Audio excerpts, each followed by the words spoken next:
Hey y'all, and welcome to Payton's Place. Here on Payton's Place, Payton, I'm going to tell you everything you need to know to be a successful student activist. We're also going to talk about different hot topics, things going on in the media, different big social movements that are taking place currently, and I'm also going to tell you how to balance your life as a young adult, but have fun doing it as well.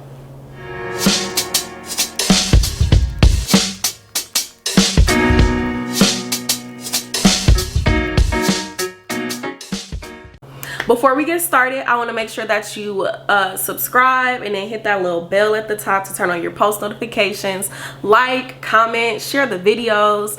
Let me know what y'all want to hear. I'm very open to different ideas.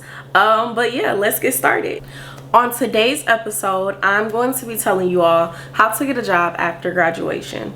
So if you've seen my last video, you know that I am a 2020 graduate. A lot of people are like, yeah, I graduated during the pandemic. I graduated during the peak of the pandemic. Okay, shout out to the class of 2020. But this video is catered to the class of 2021, as a lot of you all are trying to find jobs. You just graduated. Congrats to you all, because going to school during the pandemic is very difficult. I know that as well. But I want to kind of just tell you all exactly what it was that I did at the peak of the pandemic, during, like, you know, recession, whatever people want to call it, to find a job, and tell you about my journey, and then give you all tips to hopefully help you as you're searching for jobs as well. So I graduated May 9th. 2020, and I was like very super stressed, like before, trying to finish finals, find a job, all of that, and I ended up getting a job with a Fortune 500 company, and I was super excited. I was like, oh my gosh, this is great. It was located in Dallas, so I packed all my stuff, and by May 22nd I was in Dallas, Texas. So once I got there, it was like a little different than what I expected. So a lot of the things that were like in the contract were changed because of COVID. So I went for like the first 4 days, and during that time I found out that they wouldn't be paying for the month-long training, and that instead of it being a base salary plus commission, it was going to be 100% commission. And I worked in retail for like 6 years, so like I've been like a top seller, done things like that, but I'm not the type of person where I feel like my main income can be based off of commission. So I was just like, you know what, and this also isn't what I signed up for. So I ended up quitting, and I did DoorDash to make it. You know, you gotta do what you gotta do. I did DoorDash for a few months, and then I secured a job on a presidential campaign, and that was a lot of work, but you know, it was still fun and rewarding. And then after that I kind of tapped into my network. As soon as I quit my first job, I tapped into my network, connected with people like, you know, do you know anyone in the Dallas, Texas area, or, you know, just people I can connect with to expand the people that I know. And around, like, I want to say August, I heard back from some people that I've had like a working relationship with, and they told me to apply for a job. That they were like putting the shop up, and so I applied, and I went through the interview process. It was like a 3-step process or something, and I ended up securing the job that I currently have. So I graduated in May, got a job and started working 2 weeks after graduation, quit, did DoorDash, worked for a presidential campaign, and then secured my actual like salary big girl job. I didn't get that until I started like the end of September. So it was definitely a process, and I kind of want to talk to you all about that and like walk you through the steps that I took, so then you don't have to deal with that. Okay, so the first step I would say is to clean up your resume. So you want to make sure that, I'm not going to go into like resume details, like how it should be, how it should look, stuff like that. There's a lot of different things that you can look to that go into details about your resume. If you all want something, you know, let me know and I can do another video on it. But I would just say clean it up, make sure it's up to date, make sure like everything is in the right order, it's not too long. just like clean it up, make sure it looks good and it's polished, because you're not applying for like, you know, those jobs you have in college. Granted, like some of those jobs are very like, you know, top-notch jobs, but you're applying for your big girl job now. Like, you're an adult, so you have to really stand out with your resume. Okay, the second thing I would say do is to tap into your networks, because 9 times out of 10 is who knows you. So a lot of different experiences I've had has been based on the connections and the relationships that I've built as a student in like the city of Milwaukee, and it's really who knows you. So a lot of people like, it's who you know, but like I feel like it's a few people that I know who really don't know me enough to vouch for me. So like if people, they need to know you so they can be like, you know what, Payton, she knows like what's going on, she's very this, that, and the third, she'll be good for this company.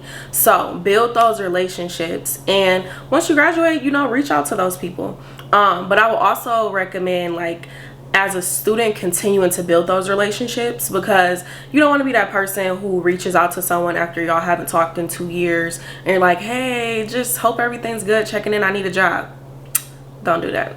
So keep those relationships throughout college, and then that way once you graduate, you can reach out to those people, and it's not like a you need something type of thing. Like, you know, keep those relationships solid, so then once you do graduate, you can reach out and they know you, they know who you are, and they can vouch for you. Okay, the third thing I would say is to utilize platforms like Indeed, ZipRecruiter, Career Builders, Handshake, LinkedIn. Like, we're in the age of technology, so there is no reason why you should not have your resume everywhere. The more you have it posted, the more you are interacting with people, networking with people on LinkedIn, the better chances you have. And a lot of times you can find out about companies that you're not very familiar with on those websites. I would say also look at the reviews. A lot of times people who work there, employees, they'll leave different reviews about the company. Go to the company's website, just check and make sure like this is a company that you feel like you can fit in before you even apply, so you're not wasting your time. The fourth thing is very important. It is to be consistent. So I say applying for a job is a job, because it's like very time consuming. You're like applying all day, and a lot of times you're not hearing, you know, those yeses that you want to hear. You're gonna hear nothing at first, and you're just gonna be like, oh my gosh, like, I'll turn in all of these applications, and then you're gonna hear a few no's, and then eventually you'll start hearing yeses, and then you'll have all these opportunities out of nowhere, and you'll have to make a decision, and you'll go from like not hearing anything, sitting here wondering like, oh my gosh, I've been doing all of this and I haven't heard anything back, to happen to really make a decision on what job is the best fit for you. So just stay consistent. If you need to like have a schedule where you apply to this many jobs a day, or like during this time frame of the day you just apply to jobs, or like during this time frame you're looking at different companies or looking at different things like that you want to be involved in, like what area you want to work in, different things like that. So set a schedule if you need to, but it's a job to apply for jobs, but eventually you'll find that job and it'll all be worth it, and then you'll look back and you'll be like, oh my gosh, like, I've been applying for jobs forever, but then you find your dream job. Okay, so the fourth thing, once you do secure your job, read the contract. That was one of the issues I had with my first job. I was like super excited, just graduated college, ready to move across the country, and I like skimmed through the contract, but I didn't like read it word for word type of thing. And I feel like a lot of times as millennials, we don't always like read, like, who reads the whole contract? Like when you see stuff on Apple or Netflix and they're like, read the terms and conditions. Don't do that with your job. Read the whole contract. Like, I know it's time consuming and it can seem like a task, but read it, because anything that you need is going to be in there. It's like a syllabus on steroids. Like, I know people don't read the syllabi. I didn't either, but read your job contract. Definitely read it.